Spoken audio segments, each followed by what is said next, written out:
안녕하세요. 소아청소년과 전문의 김다린입니다. 이번에 보면 뉴스에 19년 된 간호사분이 마트에서 쓰러진 분을 CPR을 해가지고 살렸다는 훈훈한 뉴스가 나왔습니다. 우리가 이제 항상 명심해야 될 것은 사람들이 그 CPR상 이제 심폐소생술을 해야 되는 상황이 왔을 때 두려워하지 않고 참여하는 게 굉장히 중요합니다. 그런데 항상 어디서나 보면 방관자들이 있더라고요.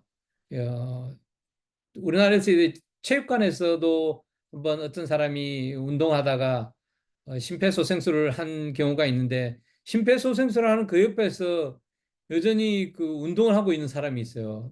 저는 진짜 이해가 잘 안 되는데, 그런 사람들은. 어쨌든 심폐소생술이 굉장히 중요하고, 이제 기본적으로 학생들도 심폐소생술을 제가 배우는 것으로 알고 있습니다.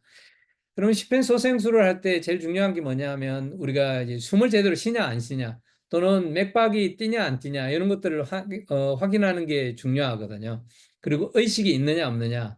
근데 이게 우리가 심폐소생술에 대해서 확인하는 것들이 뭐 항상 고정되어 있지는 않아요. 진단을 하는 그 상태가. 물론 이제 의사가 아닌 경우 그런 이제 진단하는 건 어렵죠. 사실 쉽지는 않습니다. 그렇기 때문에 일반적으로 사람이 의식을 잃게 되거나 또는 숨을 잘 안 쉰다 그러면, 이 사람이 심폐소생술을 필요로 하는구나라는 것을 이제 우리가 생각하게 되죠. 그렇지만은 이제 조금 더 바뀌어서 나온 이제 가이드라인 같은 경우는, 숨을 정상적으로 쉬지 않을 때, 그러니까 숨을 쉬더라도 뭐 의식도 없고 숨을 쉬긴 하는데 이제 불규칙하게 숨을 쉰다. 그러면 그것도 이제 심폐소생술을 해야 될 적응증이라고 이렇게 보는 거죠. 적응증이라는 것은 그것을 어떻게 해야 된다, 그런 걸 말해주는 거죠. 그런데 거기에 좀 추가돼서 2015년에 이런 나온 이제 심폐소생술을 보면, 경련하는 모습을 보일 때도 그게 심폐소생술이 필요할 수 있다, 이렇게 이야기를 하고 있습니다. 여기서 중요한 것은, 자, 이 사람이 경련을 하는데 이게 경련이냐, 요즘은 이제 뇌전증이라 하죠. 옛날에는 뭐 간질이라고 하고도 이야기도 했던 건데, 뇌전증이냐 아니면 심장마비가 와서 그런 거냐, 사실 굉장히 어려운 거죠. 근데 보통은 심장마비 같은 경우는 숨쉬기 좀 힘들어해요. 우리가 그 흉통이 있다고 그러잖아요.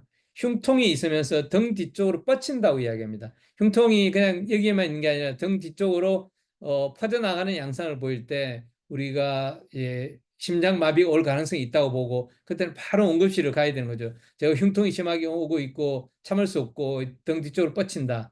근데 우리나라 사람들은 그런 표현보다는 체했다는 표현을 많이 쓰기도 해요.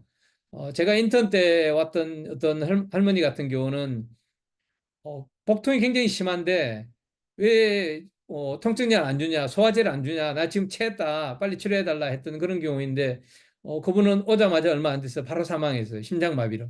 그래서 우리나라 사람들 같은 경우는 체했다라는 것을 많이 표현하거든요. 보통은 심폐소생술이 필요한 상황이 된다 그러면 이 흉통을 호소하거나, 아니면 숨 쉬는 게 좀 불규칙해요. 숨 쉬는 게 좀 불규칙하거나, 아니면 경련 비슷한 행동을 하는 경우가 있어요. 그런데 여기서 중요한 것이, 이제 정말 이 사람이 경련 환자냐 아니면 심폐소생술이 필요한 환자냐 하는 것이 어려운 거죠.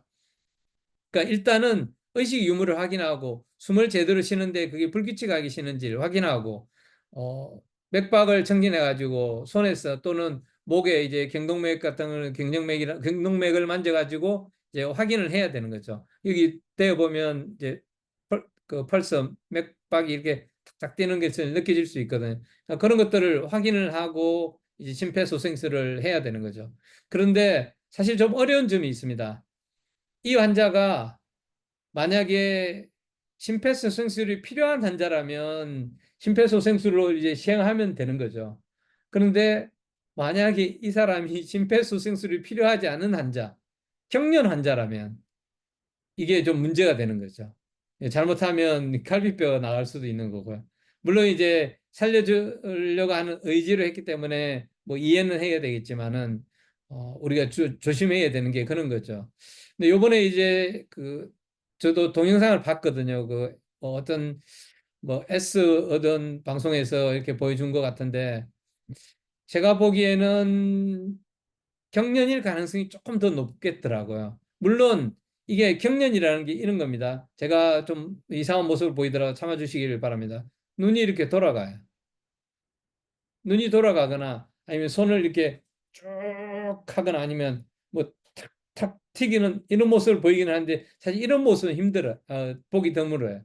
그러니까 이렇게 하고 뭐 이렇게 좀 움직이는 모습을 보일 수는 있습니다. 그래서 항상 주의해야 될 것은 그러니까 의식이 없이 쓰러졌다고 해서 다 심폐소생술을 해야 되는 건 아니다라는 것을 알아야 되고요. 또 하나는 당뇨 환자들 같은 경우 저혈당에 빠져서 그럴 수도 있어요. 쓰러졌을 경우에는. 그래서 쓰러졌을 경우에는 다양한 원인을 생각해 봐야 돼요. 물론 일단은 심폐소생술이 제일 먼저 고려가 돼야 되겠죠. 저혈당으로 쓰러졌다 지금 바로 뭐 사망하는 그런 거는 아니니까요. 그러니까 심폐소생술이 필요한데 심폐소생술을 하지 않으면 사망하는 거잖아요. 뭐 격려 환자일 수도 있지만 어쨌든 뭐 심폐소생술이 필요할 수 있지만은 잘 봐야죠. 이 사람이 경련 환자인지 아닌지 또는 저혈당이 와서 그런 건지 아닌지 그리고 여러분들이 이제 꼭 확인해야 되는 거는 사실 확인이라기보다 여러분들이 제일 먼저 해야 되는 건 도움을 청하는 것입니다. 여기 누가 쓰러졌어요. 심폐소생술이 필요합니다. 119를 불러주세요. 뭐 이런 식으로 이야기하는 게 첫 번째예요. 그리고 만약에 심폐소생술을 배웠다 그러면 이제 심폐소생술을 따라서 이제 해야 되는 거죠. 근데 중요한 거는 심폐소생술을 이렇게 할 때 팔을 구부리는 경우가 많아요. 특히 소방관들도 뭐 외국도 마찬가지예요. 근데 이게 팔을 쭉 펴가지고 왔다 갔다 이렇게 해야 되는 겁니다. 팔이 구부러지면 안 돼요.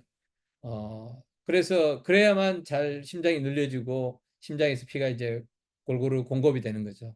그래서 심폐소생술을 하는 것도 중요하고 심폐소생술을 제대로 하는 것도 중요하고 주위에 또는 제세동기가 있는지 이런 것을 확인하고 그 다음에 도움을 청하는 것들이 중요합니다. 그래서 다시 한번 정리하면 일단 환자가 쓰러졌다, 환자라든지 또는 길을 가다 어떤 사람이 쓰러졌을 경우에는 일단 먼저 달려가는 것이 중요합니다. 달려가가지고 이 사람이 심폐소생술이 필요한지 아닌지, 그러니까 의식이 있는지, 숨을 제대로 쉬는지, 또는 쉬는데 불규칙하게 쉬는지, 또는 아주 전형적인 경련은 잘 안 나타나요. 전형적인 경련이라기보다는 약간 짧은 형태의 경련이 조금 나타날 수 있고, 불안정한 정상적이지 않는 호흡을 한다 그러면 심폐소생술이 필요할 수 있다고 이렇게 보시면 됩니다.